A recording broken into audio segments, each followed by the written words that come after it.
Hi, boys and girls. Okay, today we're going to be drawing Blue Dog. We're being inspired by George Rodriguez, and he also called him the Loup-Garou, right? So what I wanted to do is to start you off with his snout. So we're going to look just really closely at this shape of his snout. It reminds me of a vase, okay? And if you look at where it is on the page, we want to leave room for his head, room for his body, and I'm looking at his head. His head is about the same size as his body, right? So if I was to draw a big circle here and a big circle here, they're about the same. And then I need to leave an equal amount of space for his legs and a little bit for his ears, okay? So when you position his snout on your paper, you've got to think about the spacing, right? So this, I'm going to think this is going to be his head, this is going to be his body, and then there's some room for legs and room for ears. So I'm going to put his snout right about here. So my snout, when I think about it, if this is halfway, I want it to be coming down and touching about the halfway mark. So I'm going to do 2 lines. That's the outside part here. And then I'm going to make a round shape. And you could make this kind of, I'm making it dented in a little bit there because that's like right under his nose. And I'm going to curve this here. So down, right, like that, and then kind of curve it a little bit here, and then go around. You can either dip it up a little bit there, or you could just make it go straight across. I might make it go straight across. Yeah, I like that. So it reminds me of a vase, kind of, and then if you look at the top of his, I don't know if you, this one you can see it a little bit better. See how that's kind of got a wavy line at the top? So I'm just going to do like 2 bumps right there, down, up, down, up. Okay, and I don't really want it to be even. I want it to be a little uneven because it's his fur and it would be kind of bumpy. He also has this bottom lip here, so I'm going to do an undercurve right here for his bottom lip. Okay, now I've got the middle of his face. I'm ready to put in his 2 big eyes, right?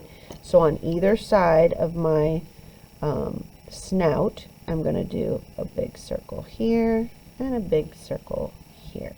Okay.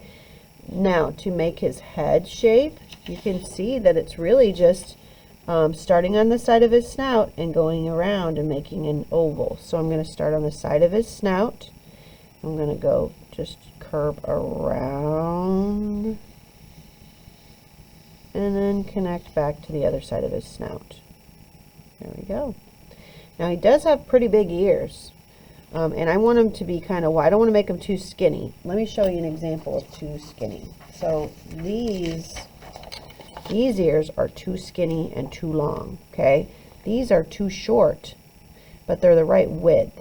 So when we make our ears, we want to start kind of, think about where you're going to start and where you're going to end. I'm going to start here on the top of his head. I want to leave some space in the middle, so I'm going to start right here. I'm going to go out towards the corner of my paper, and then I'm going to come back in, and I don't want it to be too narrow there, so I'm going to come in kind of down by the side of his head here. So I'm going to do the same thing over here. I'm going to go out, and then I'm going to come back in by the side of his head, so he looks like he's got big dog ears. And I can see like a triangle in there too, so I think I'm going to do that and that. Okay. Now I haven't put in his nose yet. It looks a little bit square, doesn't it? It almost looks like a square, but it's rounded. So I'm going to do an oval, but I'm going to do a squarish oval, which means it's kind of flat here, rounded, flat, rounded, flat, rounded. Okay. When you do it with your paintbrush, it'll be easy to make it look that way, so don't worry about it if it doesn't. Okay. Now the centers of his eyes, we're going to leave this part white, and we're going to paint a black or a dark blue dot right in the middle. So you might want to put that dot in the middle where you're going to put your dark blue. Okay. And then for his body, we're going to start on the sides of his body. We're just going to come down. We're going to come down, and we're going to come down. So we want to come down to where we want his feet to end. So I probably want to put his feet right here. So I'm going to come down and then go around. Like that's the bottom of his foot. Okay, I'm going to do the same thing over here. I'm going to come down and then tip it out a little bit and make the bottom of his foot. Now this is where I've noticed sometimes if you don't put his belly high enough, you see how high his belly is there and how low it is there? it makes him look kind of like he's too fat. So see this one here? He looks like he has a really low belly. They probably should have crossed their line right about here. See where it is there? So I'm going to bring his legs up about halfway. So I'm just going to go right back up about halfway. And then I'm thinking about, I want his body to be about the size of his whole head. So if I look at how big his head is, I want his body to come to about here. Okay, so you're going to draw a line across there. That's the chest, his chest. Then we need to give him some legs. So let's go back and look at George Rodriguez legs. We've got the front legs. The back one's just kind of peeking out. So if you want to just do kind of a leg peeking out the back right here. And this one, he kind of makes it so that, oops, that's not what we're doing. He kind of makes it so that this one is like a hind leg, like you're seeing both his leg and his foot. So if you want to go like this, like that's his leg, and then this foot's coming out like that. You do that. Now this does not have a picture of him with his tail, but sometimes I put his tail in back here. You could do that if you wanted to. Don't have to. I also have sometimes put part of his leg in right here, just a little bit of his leg showing right there, but you don't have to. That to me looks like maybe he's turned slightly this way so we can see more of this foot and less of this one. So maybe that's why he always leaves this off, because he's at an angle, looking at us at an angle. Not sure. You can do it however you want.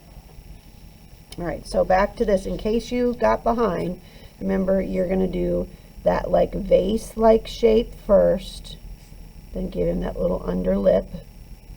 Then you're going to draw his eyes, and they're pretty big with a small dot in the middle, big with a dot in the middle. And then his head, we made his head by starting on one side of his snout and making a big oval by coming back around. Okay. Okay, so the fun thing about this is now we're going to paint over all of our pencil lines. So if you made any lines that you don't like, you can just paint right over them and you'll never see them. I'm looking at my blue dog and I feel like I want his head to be just a little bit wider. So when I paint it, I'm going to paint it a little bit wider like this.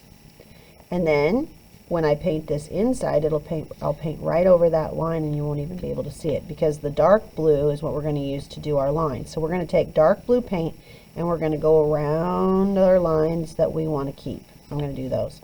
Then we'll be mixing up some medium blue, and we can paint right over any lines we don't want to keep. Okay, so that's next week's job. You should have checked to make sure that you have your name and class code on the back of your paper before you turn it in. You're either in 1A or you're in 1B or you're in 1C. Make sure that's on your paper, and then you're going to turn that in, and we will be painting Blue Dog next week.